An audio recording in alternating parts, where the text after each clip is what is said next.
नाज़रीन आदाब, yes India में आपका खैर मकदम है। इस वक्त एक बड़ी खबर यह है कि वसीम रिजवी को लेकर जो मामला पूरे मुल्क में आज मुसलमानों के जज्बात को मजरू करने का काम किया जा रहा है।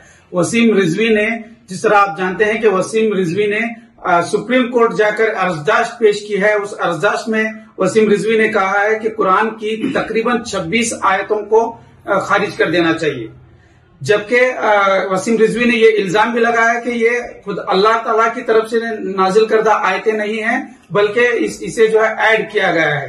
तो एक बहुत बड़ा इल्जाम है, लेकिन वसीम रिजवी को यहाँ पर समझने की जरूरत है कि ये कुरान हिंदुस्तान तक महदूद नहीं, बल्कि पूरे आलम इंसानियत के लिए ये कुरान हिदायत के तौर पर नाजिल किया गया था। और आसमानी किताब कुरान को जब माना जाता है तो वसीम रिजवी ने बड़ी आसानी से इस पर इल्जाम लगाने और इसकी 26 आयतों को खारिज करने की बात कही है। तो इस वक्त इस सिलसिले में बात करने के लिए बेलगाम शहर के एक मारूफ शख्सियत मुश्ताक अशरफी साहब हमारे साथ हैं। मुश्ताक भाई, आपका हमारे चैनल में खैर मकदम है।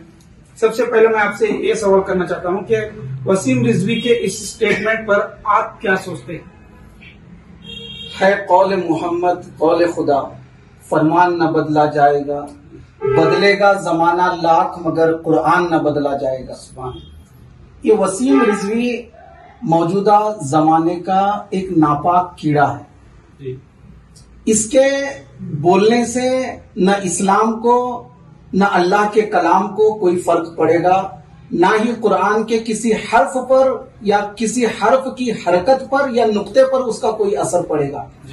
इसलिए कि कुरान मजीद में रब तबारक व तआला ने खुद इरशाद फरमाया है, ला तब्दील ली कलिमातिल्लाह।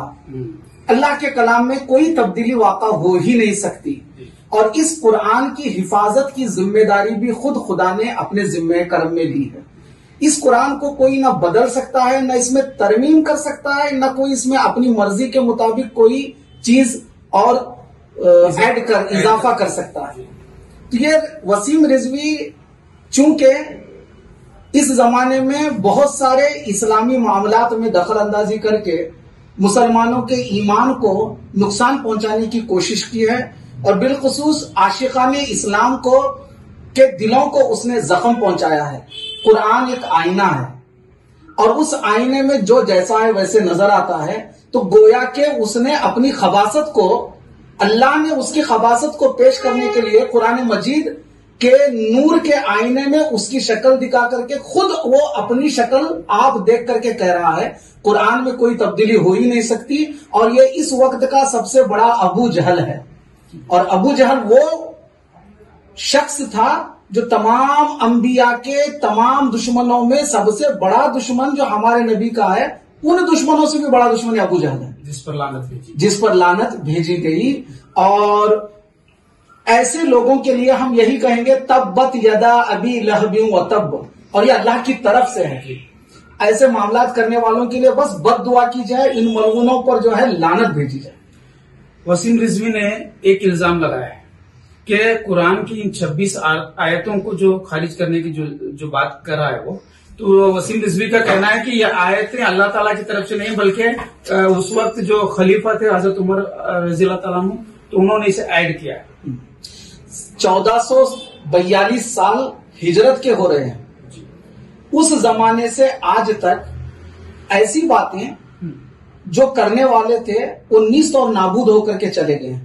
बड़े बड़े स्कॉलर्स आए और बड़े बड़े गैर मुस्लिम स्कॉलर्स भी इस दुनिया में जन्म लिए, जो कुरान पर जिन्होंने रिसर्च किया और उस रिसर्च को मंजर आम पर ला करके ये कहते हुए नजर आए कि इस कुरान की मुखालिफत को देखकर मनफी पहलू से हम इस पर रिसर्च किए, तो इस रिसर्च करने की वजह से हमें नूर इस्लाम मिला, हम मुसलमान हो गए।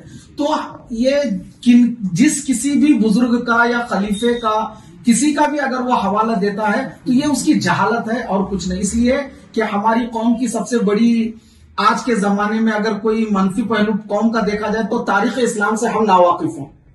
हजरत उमर के जमाने में क्या हुआ, और कुरान की जहां तक बात आती है हजरत उमर की बात नहीं आती है, हजरत उस्मान गनी रज़ी अल्लाह तआला अन्हु की बात आती है।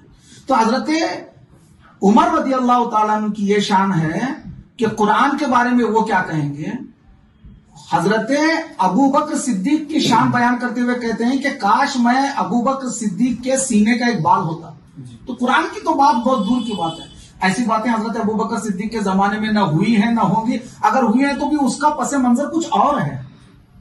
یہ سب جہالت کی باتیں ہیں. اور اس نے کہا کہ یہ جو آیتیں ہیں اس سے آتنک کا میسج ملتا ہے.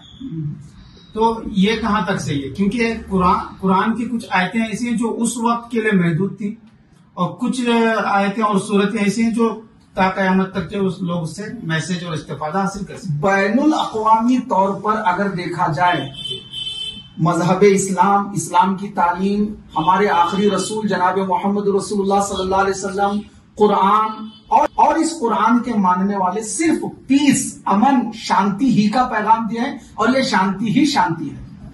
دہشت گرد جسے کہتے ہیں اسے سمجھانے کی ضرورت نہیں ہے. اسلام ایک جانور پر بھی ظلم برداشت نہیں کر سکتا.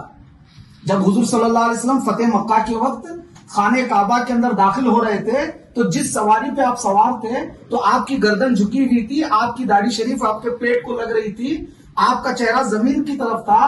تو سرکار نے دیکھا کہ کتیا بچوں کو جنم دیا ہے اور حرم کی سرحد کے بالکل کنارے وہ اپنے بچوں کو ڈرے سہمے انداز میں اپنے بچوں کو اپنے دامن میں لے کر بیٹھی تھی. سرکار رک گئے. کہا ایک صحابی کو کہ ہمارا پورا قافلہ یہاں سے ختم ہونے تک ان کتیا اور ان کتیا کے بچوں کی تم حفاظت کرو. تو اسلام تو جانوروں پہ رحم کرنے والا مذہب ہے. یہاں دہشت گردی کی کیا بات آتی ہے؟ یہ صرف ایک نفرت پھیلانے کے لیے کر رہا ہے. اور وہ کیا ہے کیا نہیں، ہمارے اسکالرز اور ہماری بڑی بڑی شخصیتیں جو اسلام کی اس وقت کی موجودہ بڑی ہندوستان کی اور بین الاقوامی سب اس کا جواب دیں گے. ہمیں تھوڑا سا صبر سے کام لینا ہے، لیکن اس کے لیے لعنت ضرور بھیجنا ہے. تو ایسی باتیں تو ہمیشہ ہوتی رہی ہیں. تو اس میں سے ایک یہ وسیم رضوی بھی ہے، اور اس سے پہلے بھی وسیم رضوی نے ایسے متنازع بیانات دینے کا کام کیا ہے. اور اس وقت وسیم رضوی کے اس اسٹیٹمنٹ کو الیکشن کا ایک پروپیگنڈا بھی کہا جا رہا ہے کہ ایسے وقت میں ہی ایسی کام اور ایسے اسٹیٹمنٹ کے لیے وسیم رضوی باہر آتے ہیں. اب وہ سیاسی پہلو ہے اور مذہبی اعتبار سے تھوڑی بہت ہم معلومات رکھتے ہیں. اور یہ ہو سکتا ہے، ایسی کوئی بات نہیں ہے. سیاسی پہلو بھی ہو، پھر اپنی شہرت کا معاملہ ہو، یا پھر کسی بڑے پیکج کی بات بھی ہو سکتی ہے. اللہ اس کے ارادوں کو ہمارے اوپر عیاں کر دے. بالکل. آمین. بہت بہت شکریہ ہمارے ساتھ بات کرنے. جزاک اللہ خیر.